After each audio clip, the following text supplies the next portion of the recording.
വരാനിരിക്കുന്ന പാർലമെന്റ് തിരഞ്ഞെടുപ്പ് കേരളത്തെ സംബന്ധിച്ചിടത്തോളം പുതിയൊരു ധ്രുവീകരണത്തിന് തുടക്കമാവുകയാണ്. വിശ്വാസത്തെ തൊട്ടുകളിക്കുന്നത് മുമ്പൊക്കെ ഹൈന്ദവ സമൂഹം അത്ര വലിയ പ്രശ്നമായി എടുത്തിരുന്നില്ല എങ്കിൽ സോഷ്യൽ മീഡിയയുടെ ഈ പുതിയ കാലത്ത് അവർ ശക്തിയായി പ്രതികരിക്കാൻ തുടങ്ങിയിരിക്കുന്നു. രാമക്ഷേത്ര പ്രതിഷ്ഠാ സമയത്ത് നിലവിളക്ക് കൊളുത്തണമെന്നും രാമനാമം ജപിക്കണമെന്നും പറഞ്ഞതിന് മലയാളത്തിന്റെ പ്രിയ ഗായിക ചിത്രക്കെതിരെ ഇടതുപക്ഷത്തുള്ളവരും മതേതരരെന്ന് സ്വയം വിശേഷിപ്പിക്കുന്നവരും ശുദ്ധ ഭൗതികവാദികളായവരുമൊക്കെ വാളെടുത്ത് ഉറഞ്ഞു തുള്ളിയപ്പോൾ അതിനെ പ്രതിരോധിക്കാൻ ഇവിടെ വലിയൊരു വിശ്വാസി സമൂഹം തന്നെ മുന്നോട്ട് വന്നു. രാഷ്ട്രീയത്തിന് അതീതമായ ഒരു പ്രതികരണമായിരുന്നു ഇത്. ചിത്രക്കെന്താ അങ്ങനെ പറഞ്ഞുകൂടെ എന്ന പ്രതിശബ്ദം സോഷ്യൽ മീഡിയയിൽ ഏറെ വൈറലായിരുന്നു. ചിത്ര ചേച്ചിയോട് ഒരു തവണ ക്ഷമിച്ചുകൂടെ എന്ന് ഗായകൻ ജി വേണുഗോപാൽ വളരെ വിനീത വിധേയനായി അഭ്യർത്ഥിച്ചപ്പോൾ അങ്ങനെയൊന്നും തല കുമ്പിടേണ്ട ആവശ്യമില്ല എന്നും ചിത്രക്ക് അവരുടെ വിശ്വാസം ആദരിക്കാനും അത് പ്രചരിപ്പിക്കാനുമുള്ള അവകാശമുണ്ടെന്നും പറഞ്ഞ് ചിത്രക്ക് വേണ്ടി വക്കാലത്തെടുത്ത വേണുഗോപാലിനെതിരെ പോലും അതിനിശിതമായ വിമർശനമാണ് ഉയർന്നത്. ഇതൊരു മാറ്റമാണ്. ശബരിമല കോടതി വിധിയെ തുടർന്ന് യുവതീ പ്രവേശനത്തിന് ഇടത് സർക്കാർ തന്നെ മുൻകൈയെടുക്കുകയും നവോത്ഥാന മതിൽ കെട്ടുകയും ഒക്കെ ചെയ്തപ്പോഴാണ് വിശ്വാസ സംരക്ഷണത്തിന്റെയും ആചാര സംരക്ഷണത്തിന്റെയും ഒരു തലം ഇവിടെ രൂപപ്പെട്ടു തുടങ്ങിയത്. പിന്നീട് നമ്മുടെ ആദരണീയനായ സ്പീക്കർ AN ഷംസീർ ഗണപതി മിത്താണ് എന്ന വാദമുയർത്തിയപ്പോൾ അതിനെതിരെയും ശക്തമായ പ്രതിരോധങ്ങളാണ് ഉയർന്നത്. ഏറ്റവും ഒടുവിൽ തൃശൂർ MLA P ബാലചന്ദ്രൻ രാമായണ കഥയെ അതിവികൃതമായി നറേറ്റ് ചെയ്തപ്പോൾ അതിനെതിരായ രോഷം തിളച്ചുമറിയുന്നതും നാം കണ്ടു. അതുകൊണ്ട് തന്നെയാണ് മിനിറ്റുകൾക്കകം ഈ പോസ്റ്റ് പിൻവലിക്കാൻ ഈ MLA തയ്യാറായതും അദ്ദേഹത്തിനെതിരെ പാർട്ടി വിശദീകരണം ആവശ്യപ്പെട്ടതും. കേരളത്തിലെ ഒരു മാറിയ ഹൈന്ദവ വിശ്വാസി സമൂഹത്തിന്റെ ഉയർത്തെഴുന്നേൽപ്പിന്റെ ഭാഗമായിട്ട് വേണം ഇതിനെയെല്ലാം വിലയിരുത്താൻ.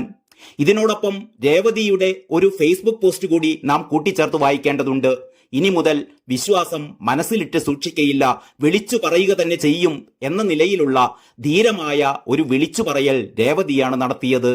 അതുവരെ ഇടതുപക്ഷ മതേതര ലിബറൽ ഫെമിനിസ്റ്റ് കൂട്ടത്തിനൊപ്പം നിലയുറപ്പിച്ചിരുന്ന രേവതിയുടെ ഈ ആത്മരോഷം മാറുന്ന മലയാളി മനസ്സിന്റെ ഒരു എക്സ്റേ ചിത്രം തന്നെയാണ്. പാർട്ടികളെക്കാൾ വ്യക്തികളെയും അവരുടെ കഴിവുകളെയും വിലയിരുത്തി അവർക്കൊപ്പം ഐക്യപ്പെടാനുള്ള ഒരു മനസ്സും മലയാളികൾക്കിടയിൽ വർദ്ധിച്ചു വരുന്നുണ്ട്. തിരഞ്ഞെടുപ്പ് മത്സരത്തിൽ ചലച്ചിത്ര താരങ്ങളെയും മഹാസാഹിത്യകാരന്മാരെയും സാമൂഹ്യ സാംസ്കാരിക നേതാക്കളെയുമെല്ലാം തിരസ്കരിച്ചു പോന്ന പാരമ്പര്യമുള്ള മലയാളികൾ ഇപ്പോൾ മാറി ചിന്തിക്കാൻ തുടങ്ങിയിരിക്കുന്നു എന്നതും കാണാതിരുന്നുകൂടാ. തൃശൂരിൽ സുരേഷ് ഗോപി ഉണ്ടാക്കിയെടുത്ത ഒരു ഇമേജ് ഒരു സാധാരണ രാഷ്ട്രീയ നേതാവിന് ഇത്ര ചെറിയൊരു കാലയളവിൽ ഉണ്ടാക്കാനാവുന്നതിനേക്കാൾ ഏറെ മുകളിലാണ്. അതുകൊണ്ടാണ് സാമുദായികപരമായും വോട്ടിംഗ് പാറ്റേൺ മുൻനിർത്തിയുമൊക്കെ ഒരു സാധ്യതയും ഇല്ലാതിരുന്നൊരു മണ്ഡലം ഇപ്പോൾ BJPക്ക് കയ്യെത്തിപ്പിടിക്കാവുന്ന അവസ്ഥയിലേക്ക് പരിവർത്തനം ചെയ്യപ്പെട്ടത്. സുരേഷ് ഗോപി എന്ന ഒരൊറ്റ വ്യക്തിയുടെ താരപരിവേഷം, ചലച്ചിത്ര രംഗത്തെ സൂപ്പർ സ്റ്റാർ എന്നത് മാത്രമായിരുന്നില്ല ഇതിന് കാരണം.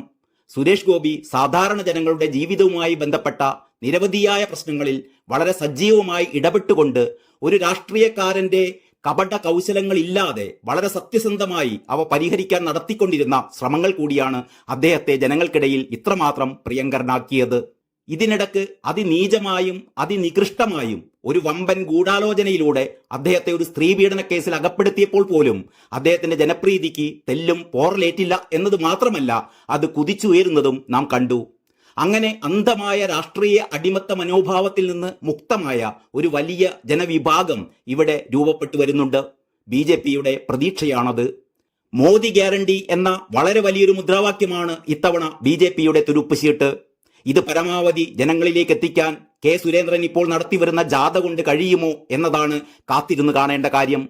എന്തുകൊണ്ട് മോദി ഗ്യാരണ്ടി എന്ന് സുരേന്ദ്രന് വ്യക്തമാക്കാനാവണം. ജനക്ഷേമകരമായ നിരവധി കേന്ദ്ര പദ്ധതികളുണ്ട്. കേന്ദ്രം മുൻകൈയെടുത്ത് നടത്തിക്കൊണ്ടിരിക്കുന്ന നിരവധി വികസന പ്രവർത്തനങ്ങളുമുണ്ട്. പലതും കേരളീയ പൊതുസമൂഹം വേണ്ടത്ര മനസ്സിലാക്കിയിട്ടില്ല എന്നത് ഒരു യാഥാർത്ഥ്യമാണ്. അത്തരം കാര്യങ്ങൾ കേരളീയ പൊതുമനസ്സിലെത്തിക്കാൻ കൂടി കഴിഞ്ഞാൽ BJPക്ക് ഈ വരുന്ന തിരഞ്ഞെടുപ്പിൽ കൂടുതൽ സ്വീകാര്യത നേടിയെടുക്കാനാകും. BJP ഒരു വർഗീയ പാർട്ടിയാണ്, സവർണ ഫാസിസ്റ്റ് പാർട്ടിയാണ്, മുസ്ലിം വിരുദ്ധ പാർട്ടിയാണ്, ക്രിസ്ത്യൻ വിരുദ്ധ പാർട്ടിയാണ് എന്നു തുടങ്ങി ഇടതുപക്ഷം കാലങ്ങളായി പ്രചരിപ്പിച്ചുകൊണ്ടിരിക്കുന്ന നറേറ്റീവ് പൊളിക്കുക എന്നത് അത്ര എളുപ്പമുള്ള കാര്യമല്ല. 1000 തവണ പറയുന്ന കള്ളം സത്യമായി വിശ്വസിക്കപ്പെടുമെന്ന് പറയുന്നത് പോലെ കേരളീയ മനസ്സിൽ കാലങ്ങളായി രൂപപ്പെട്ട് കിടക്കുന്ന BJPയെ കുറിച്ചുള്ള ഈ വികലമായ പ്രതിച്ഛായ മാറ്റിയെടുക്കുന്നതിന് യഥാർത്ഥ വസ്തുതകൾ വിശദമായി ജനങ്ങൾക്ക് മുമ്പിൽ ആവർത്തിച്ച് അവതരിപ്പിച്ചേ തീരൂ. ഇത്തരമൊരു ആവർത്തനത്തിനും സുരേന്ദ്രൻ നയിക്കുന്ന ഈ ജാഥ സഹായകരമായേക്കും. മുൻ തിരഞ്ഞെടുപ്പുകളിൽ നിന്ന് ഇത്തവണത്തെ പ്രധാന മാറ്റമെന്ന് പറയുന്നത് രാജ്യത്ത് BJP 3ാം തവണയും വിജയിക്കുമെന്നുള്ള വിശ്വാസമാണ്. BJPയുടെ കടുത്ത വിമർശകർ പോലും ഇന്ത്യ മുന്നണിക്ക് നേരിയൊരു പ്രതീക്ഷയെങ്കിലും ഉണ്ടെന്ന് കരുതുന്നില്ല.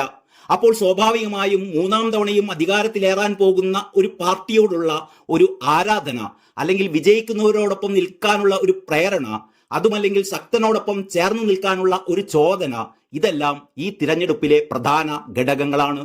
കഴിഞ്ഞ ലോക്സഭാ തിരഞ്ഞെടുപ്പിൽ BJP വൻ വിജയം നേടിയെങ്കിലും പ്രചാരണ കാലത്തോ അതിനു മുമ്പോ ഒന്നും ഇത്തരമൊരു വൻ വിജയം ഇവിടുത്തെ പൊതുസമൂഹമോ മീഡിയകളോ പോലും പ്രതീക്ഷിച്ചിരുന്നില്ല. ഇങ്ങനെ എണ്ണി പറയുമ്പോൾ BJPക്ക് മുൻകാലങ്ങളെ അപേക്ഷിച്ച് വലിയൊരു ഹൈപ്പാണ് ഇത്തവണ ഉണ്ടായിരിക്കുന്നത്. പ്രത്യേകിച്ചും പ്രധാനമന്ത്രി നരേന്ദ്രമോദി തന്നെ 2 തവണ റോഡ് ഷോയും സ്ത്രീശക്തി സമ്മേളനവും ഒക്കെ നടത്തി ഇലക്ഷൻ പ്രചാരണത്തിന് തുടക്കമിട്ട പശ്ചാത്തലത്തിൽ അയോധ്യയിലെ രാമക്ഷേത്രവും കേരളത്തിലെ തിരഞ്ഞെടുപ്പിൽ വൻ അടിയൊഴുക്കുകൾ സൃഷ്ടിക്കുന്ന ഒരു ഘടകം തന്നെയായി മാറും. ഇടതുപക്ഷം നേരത്തെ തന്നെ രാമക്ഷേത്രത്തിനെതിരായ ശക്തമായ നിലപാടെടുത്തിരുന്നവരാണ്.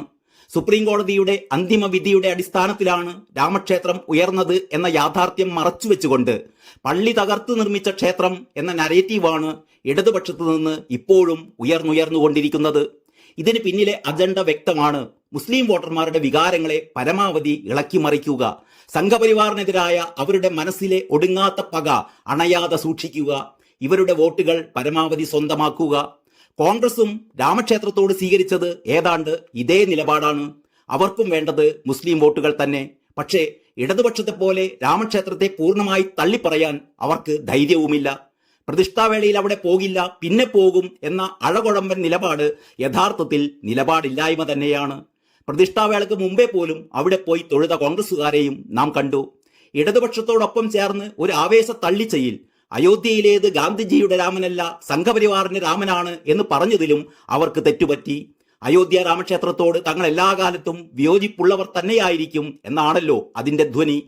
രാമക്ഷേത്രത്തിനും ഹൈന്ദവ വിശ്വാസത്തിനും കോൺഗ്രസ് എതിരാണ് എന്ന ഒരു ബോധം BJP ശക്തമാക്കിയാൽ കോൺഗ്രസിന് സംഭവിക്കുന്ന പരിക്ക് നിസ്സാരമാവില്ല.